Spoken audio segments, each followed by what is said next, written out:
14장 23절 한 절 말씀입니다. 사도행전 14장 23절 한 절 말씀을 다 같이 합독함으로 말씀을 받겠습니다. 사도행전 14장 23절 다 같이 합독하겠습니다. 각 교회에서 장로들을 택하여 금식 기도하며 그들이 믿는 주께 그들을 위탁하고. 아멘. 찬양대 가사 속에 그런 게 있었습니다. 주님이 아니면 아무것도 할 수 없습니다. 사실 이 말은 어떻게 보면 잘못된 말 같지 않습니까? 우리가 예수 믿기 전에도 하는 일들이 많았습니다. 그런데 예수 믿고 나서 보면 우리가 살아가는 모든 것이 하나님께로부터 온다는 것을 알게 됩니다. 내가 가진 힘이나 생명이나 재물이나 또 내게 있는 가족이나 내가 귀하게 여기는 모든 것들이 하나님의 선물이라는 것을 깨닫게 되는 것이죠.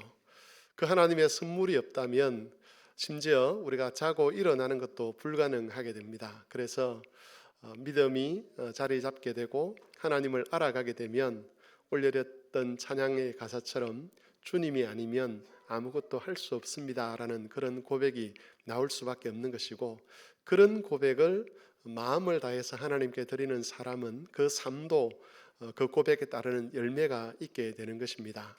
우리가 직분자 피택을 앞두고 기도하고 준비하고 있는데, 직분자로 세워지는 분들뿐만 아니라 모든 성도들이 바로 이 고백처럼 하나님이 주신 것을 따라서 하나님을 섬기고 이웃을 섬기는 삶을 이어가실 수 있었으면 좋겠습니다.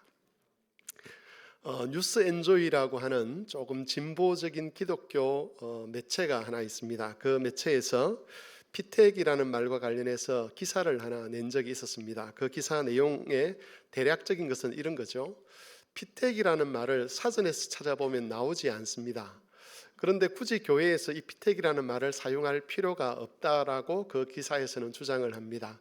피택 대신에 선출하다 또는 선택하다 이런 말을 사용하면 되는데, 교회가 세상에 대해서 권위적이기 때문에 피택이라는 이런 이상한 말을 만들어서 사용을 한다. 그러니 세상과 소통하기 위해서는 그 말을 없애고 선택했다, 선출했다 이런 말을 사용해야 된다라고 그렇게 주장을 했습니다. 어떤 면에서 보면 이 주장은 일리가 있을 수 있습니다. 교회에서 사용하는 용어들이 지나치게 어렵거나 또 사람들이 이해하기 힘들다 그러면 그 용어를 바꾸어서 사람들이 잘 이해할 수 있는 말로 사용을 하면 좋을 것 같습니다. 하지만 그럼에도 불구하고 교회가 고유하게 붙들고 있어야 될 용어들도 있다는 것이죠. 왜냐하면 그 용어가 가지고 있는 고유한 어떤 특징 때문에, 그 용어를 통해서 강조하고 싶은 것이 있기 때문에 그렇습니다. 그래서 말이 없다 그러면 우리가 어쩔 수 없이 또 그런 말들을 일반적으로 소통되는 말들을 부족하지만 사용을 해야 되지만, 또 말을 만들 수 있다 그러면 만들어서 그런 말들을 통해서 우리가 가진 신앙 고백이나 우리의 믿음을 그 말을 통해서 표현하는 것이 필요합니다. 사진에서 제가 피택이라는 말을 찾아도 찾을 수 없다라고 말씀을 드렸고, 또 피택하다 하는 말은 문법적으로도 맞지 않는 말입니다. 그런데 왜 굳이 교회에서 이런 사전에도 없는 말을, 또 문법적으로도 맞지 않는 말을 계속 사용을 하느냐라고 했을 때, 이 말을 통해서 강조하고 싶은 것이 있다는 것이죠. 이 말 속에 담겨 있는 우리의 신앙 고백이 있기 때문에 그렇습니다. 세상에서는 권위자를 뽑을 때에 우리가 선거를 통해서 선출한다 이렇게 이야기를 합니다. 이 말은 권력이라는 것이 어디서 나오느냐? 투표하는 사람을 통해서 나온다, 그런 의미입니다. 예를 들어서 우리나라 헌법에 보면 모든 주권은 어디에 있죠? 국민에게 있고, 모든 권력은 어디로부터 나온다? 국민으로부터 나온다, 그렇게 되어 있습니다. 물론 우리는 그렇게 생각하지 않습니다. 우리는 모든 권력은 하나님으로부터 나온다라고 믿고 있고, 또 모든 주권도 하나님께 있다라고 그렇게 우리가 고백을 합니다. 그런데 그러면 일반 우리 시민사회에서, 이렇게 대한민국이라는 시민사회에서 살아가면서 이것은 어떤 의미가 있느냐, 믿지 않는 사람들 사이에서 통용되고 있는 이런 말들을 어떻게 받아들여야 되느냐라고 할 때에, 하나님께서 세상을 운행하는 방식으로 직접적으로 하나님께서 직분자들과 같은, 교회 직분자들과 같은 그런 방식으로 다루지는 않지만, 그럼에도 불구하고 하나님은 국가라는 그런 권력의 어떤 그 주권자로서 국민들의 손을 통해서 또 그런 주권자들을 세우신다라고 그렇게 고백을 합니다. 그런 고백을 할 때에 그것은 2차적인 것이죠. 그래서 여러분 조심해야 될 것은, 혹 정당이 다르다고 해서 권위자들을 폄훼를 하거나 조롱을 하는 것은 우리의 신앙 고백과는 맞지 않습니다. 이전에 문재인 대통령을 향해서 이렇게 사람들이 문재앙이다 뭐 이런 말을 쓰고 조롱을 했습니다. 그리스도인들은 그렇게 해서는 안 됩니다. 지금의 윤석열 대통령을 향해서도 마찬가지입니다. 정책에 동의하지는 않을 수 있고 정책에 반대할 수는 있지만, 그 권위자의 이름이나 또 그 권위 자체를 가지고 그를 폄훼하고 조롱하는 것은 하나님이 그에게 권위를 주셨다는 것을 인정하는 우리의 신앙 고백과 맞지 않다는 것이죠. 그리스도인들은 정치를 함에 있어서도 고상해야 되고, 우리의 신앙 고백을 따라 용어를 사용해 갈 필요가 있습니다. 어쨌든 우리는 세상의 권력자들을 세우는 것과 교회의 직분자들을 세우는 일은 차이가 있다는 그런 의미에서 선출하다는 말 대신에 피택하다는 그런 말을 사용을 하는 것이죠. 이 말이 언제 사용되었는지, 그리고 이 말을 처음 사용한 사람이 어떤 의도로 사용했는지는 알 수가 없습니다. 피자라는 말은 제가 찾아보니까 입을 피자를 쓰고 택자는 가릴 택자를 씁니다. 그러니까 선택을 입었다 이런 말인데, 이게 맞는, 문법적으로 맞지도 않고 또 없는 말인데, 굳이 이 말을 사용한 그 시점과 이유는 알 수 없지만 이 말을 지금 교회에서 어떻게 사용하느냐라고 했을 때 이 말 속에 담겨 있는 두 가지 원리가 있다는 겁니다. 오늘 본문 말씀은 제가 2022년 작년 2월에 새로운 신분, 새로운 책임이라는 제목으로 설교했던 본문이기도 합니다. 그때 전했던 말씀과 약간 중복되는 부분이 있긴 하지만 강조점을 조금 달리해서 하나님의 뜻을 살펴보려고 합니다. 본문에 보면 장로를 선택했다라는 그런 표현이 나오는데, 이 말은 손을 들어서 장로를 세웠다는 그런 뜻입니다. 손을 든다는 말은 거수를 한다는 것이죠. 자, 1번에 찬성하는 사람 손 들어 보십시오. 2번에 찬성하는 사람 손 들어 보십시오. 그런 식으로 장로를 선택해서 세웠다는 그런 의미입니다. 지금 사용하는 말로 하면, 우리가 교회에 사용하는 말로 하면 피택을 해서 장로를 세웠다는 것이죠. 여기에는 두 가지 원리가 있습니다. 첫 번째는 하나님의 선택의 원리입니다. 직분자를 피택할 때 우리는 투표를 합니다. 다음 주에 공동의회를 할 때에도 투표 용지를 나누어 드릴 겁니다. 각 후보의 이름과 얼굴이 게시된 투표 용지를 받고 거기에 자기 마음에 둔 사람을 기표하면 될 것입니다. 이런 식으로 투표하는 방식은 겉으로 보면 민주주의 사회에서 세상의 지도자들을 선출하는 방식과 다른 점이 없어 보입니다. 어떤 사람은 신약시대에 교회가 투표를 통해서 직분자를 세운 이것은 최초의 민주주의의 도입이다 뭐 이런 식으로 이야기하는 사람도 있기는 하지만 그것은 잘못된 주장입니다. 원리적인 측면에서 보면 전혀 다른 의미가 있는 것이지요. 교인들이 투표를 해서 직분자를 뽑지만 직분자를 세우시는 분, 직분자를 선택하시는 분은 하나님이십니다. 투표는 하나님의 선택을 확인하는 방법이지요. 하나님께서 어떤 사람을 선택하셨는지, 누구를 직분자로 세우기를 선택하셨는지를 온 교우들 앞에, 온 교회 앞에 공적으로 드러내는 과정이 투표라는 과정입니다. 겉으로 보면 사람이 직분자를 선출하는 것 같지만 겉으로 보는 것이 다가 아니라는 것을 항상 우리 교인들은 마음에 두고 있어야만 합니다. 직분자를 세우시는 분은 하나님이시고, 공동회는 하나님의 선택을 공표하는 방편이라는 것을 기억하면서 우리는 이 일에 임해야 할 것입니다. 여러분, 이 원리를 인정한다면 직분자를 세우려고 할 때에 우리가 절대로 하지 말아야 할 것이 있습니다. 혹 무엇인지 아시겠습니까?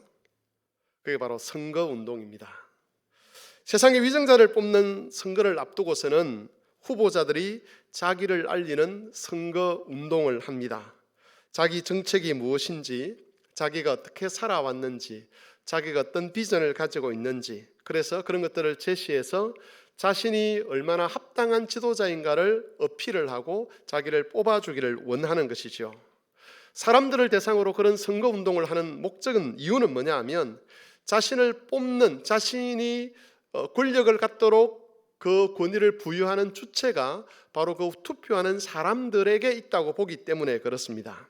그러니까 그 사람들을 설득을 해야 되고 그 사람들의 호의를 얻기 위해서 이러저러한 선거운동을 해야만 하는 것이 당연합니다. 하지만 이미 말씀드린 대로 교회에서 직분자를 세우는 데 있어서 가장 우선되는 원리는 하나님의 선택의 원리입니다. 그렇기 때문에 사람을 대상으로 또 교인들을 대상으로 선거운동한다는 것은 직분자 피택에 있어서 가장 기본적인 원리, 가장 중요한 논리, 하나님의 선택이라는 그 원리를 부정하는 것과 다름이 없게 됩니다. 선거운동뿐만 아니라 내가 지지하는 사람을 너도 찍어줬으면 좋겠다, 너도 찍어줬으면 좋겠다라고 하는 이런 것조차도 하나님의 주권에 대한 우리의 믿음을, 우리의 신앙 고백을 부정하는 일이 된다는 겁니다. 그래서 교회에서 직분자를 세우는 일에 있어서는 어떤 인간적인 선거운동이나 활동도 못하게 하는 것입니다. 하나님의 주권에 속한 것을 위반하는 것이기 때문에, 하나님의 주권을 부정하고 스스로 하나님 노릇을 하려고 하는 것이기 때문에 그런 일을 용납하지 않는 것이지요. 이것을 기억하시고 혹시라도 자기가 마음에 두고 있는 그런 사람을 위한 어떤 활동을 하고 싶다 그러면 그런 마음들은 하나님 말씀 앞에 내려놓아야 합니다. 혹시 여러분 만일 차후에라도 이런 일들이 발견된다 그러면 그렇게 해서 피택되신 분들의 그 피택에 대해서는 법적인 절차를 거쳐서 반드시 무효화시킬 것을 꼭 기억하십시오. 하나님 말씀과 위배되는 불법적인 것들이 슬며시 교회 안에 들어오게 되면 그것만큼 교회를 위험하게 만드는 일은 없다는 것을 꼭 기억하시기를 바랍니다. 물론 이전에 이 원리를 잘 알지 못했을 때, 배우지 못했을 때에는 이런 일들을 하신 분들이 있을 수도 있습니다.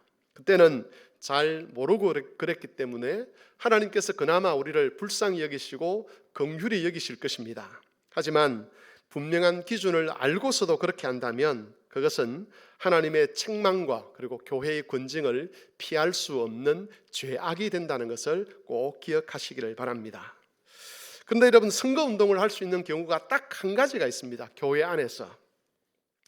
직분자를 세우는 주권이 누구에게 있다 그랬죠?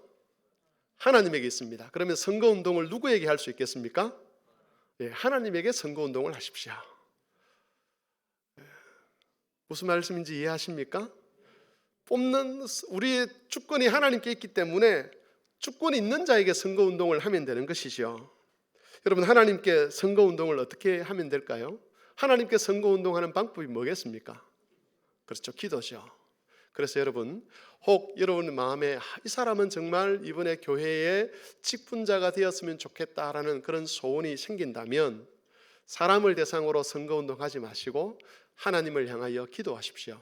하나님, 제가 알기에 이 사람은 이렇게 경건하고 이렇게 하나님 앞에서 신실한 사람인데 이런 사람을 우리 교회 직분자로 세워주시기를 원합니다. 하나님의 뜻이 나타나게 해주십시오라고 하는 그런 선거운동은 얼마든지 하셔도 무방합니다. 오히려 그런 선거운동은 우리가 적극적으로 해야 될 일이라는 것이죠.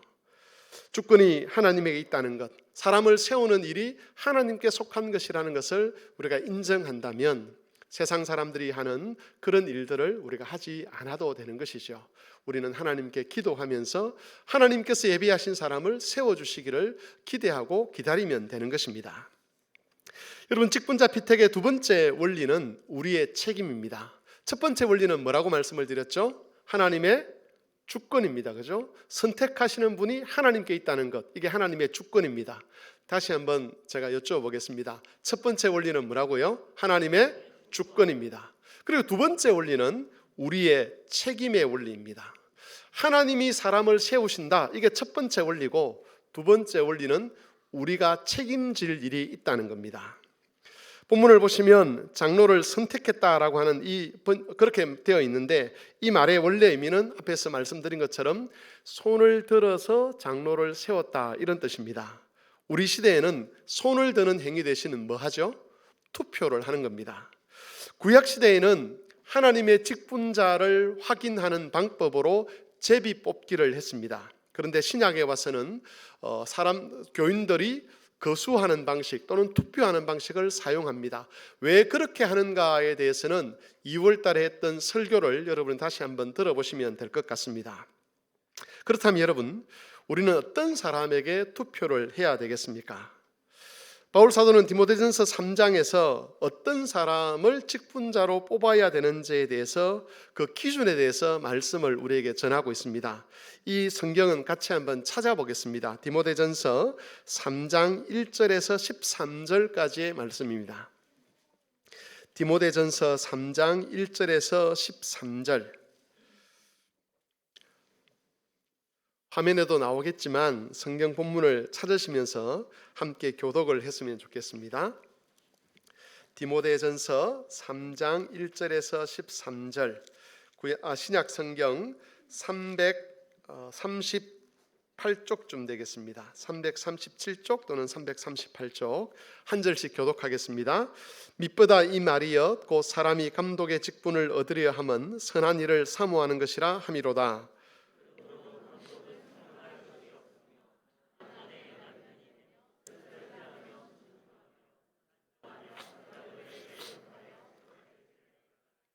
술을 즐기지 아니하며 구타하지 아니하며 오직 관용하며 다투지 아니하며 돈을 사랑하지 아니하며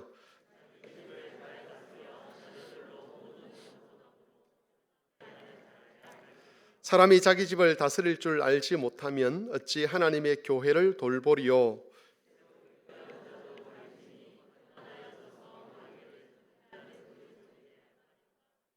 또한 외인에게서도 선한 증거를 얻은 자라야 할지니 비방과 마귀의 올무에 빠질까 염려하라.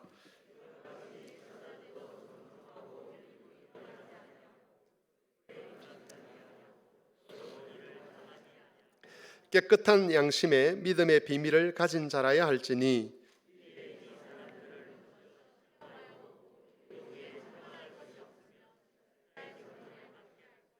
이자들도 이와 같이 정숙하고 모함하지 아니하며 절제하며 모든 일에 충성된 자라야 할지니라.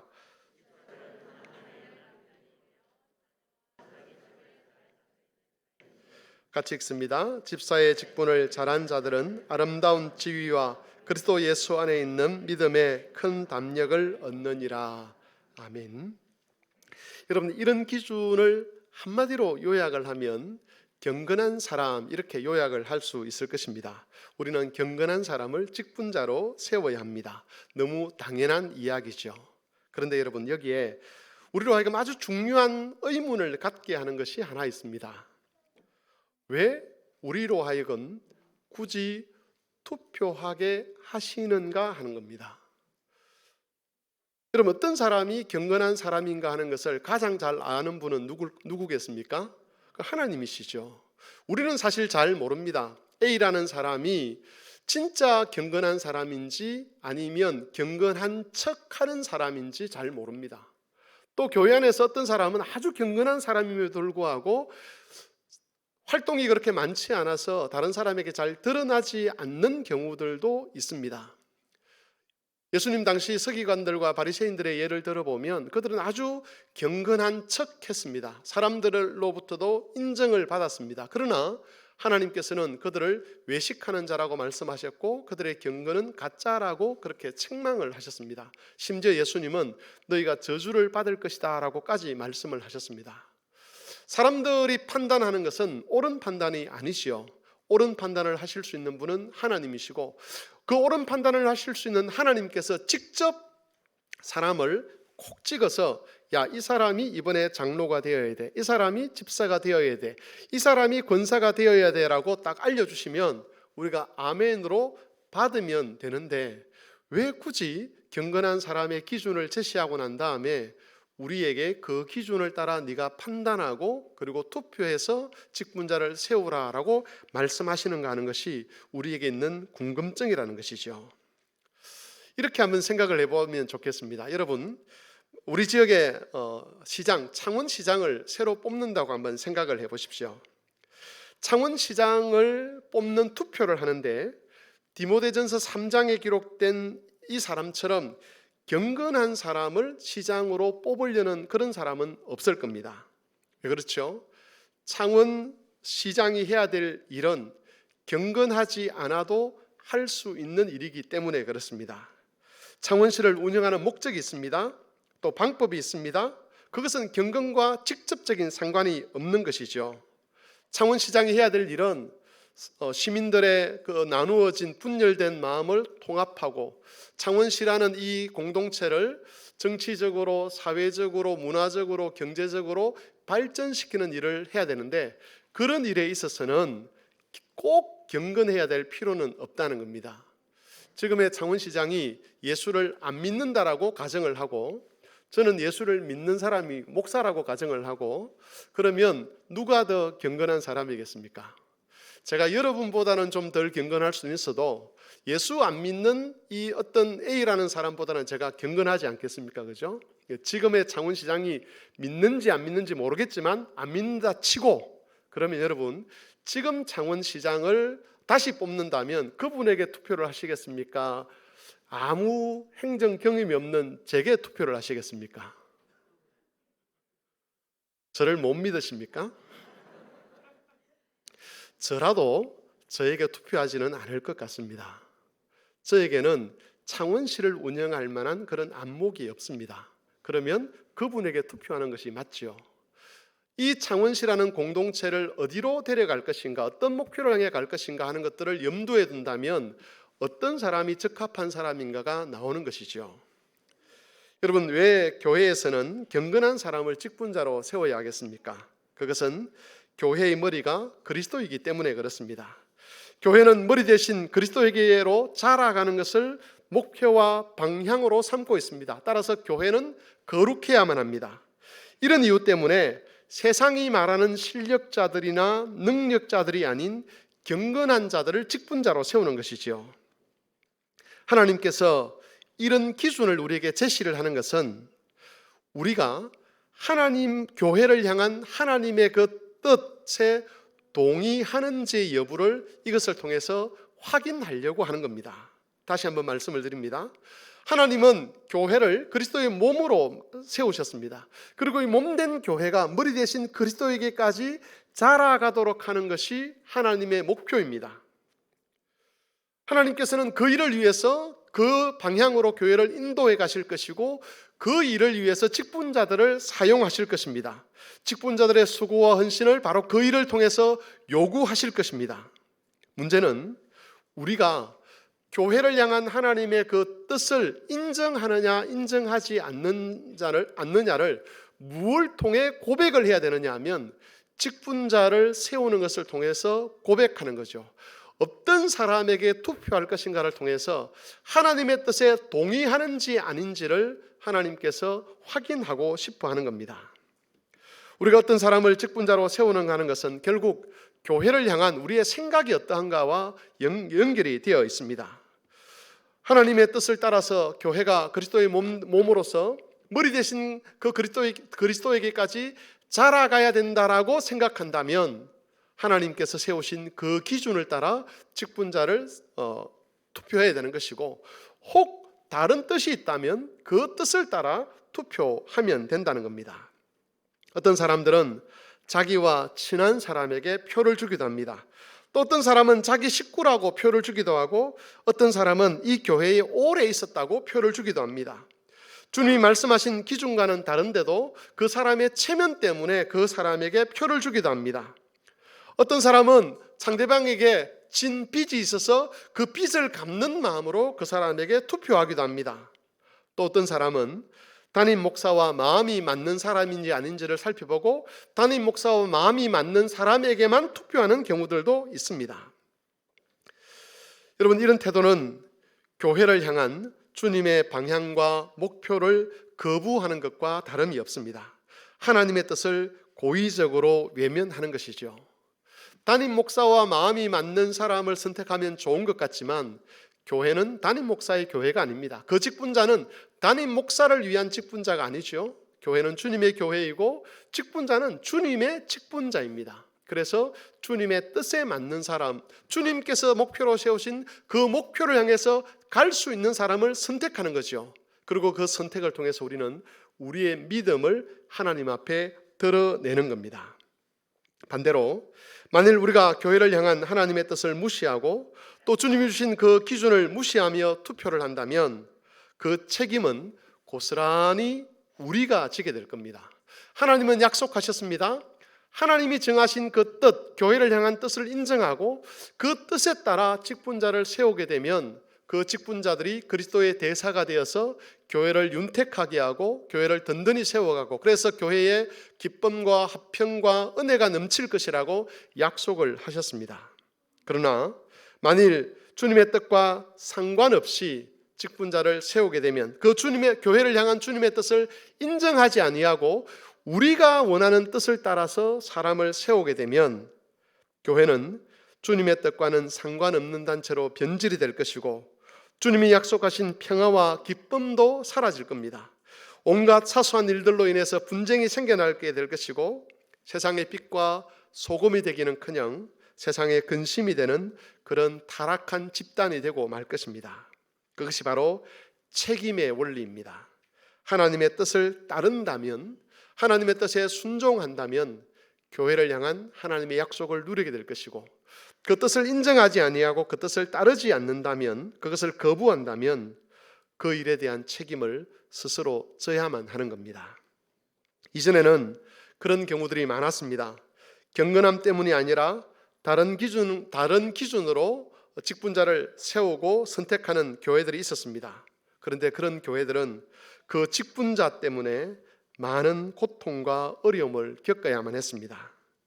우리 하나님은 절대 자기를 만홀히 여기는 자를 기뻐하지 않습니다.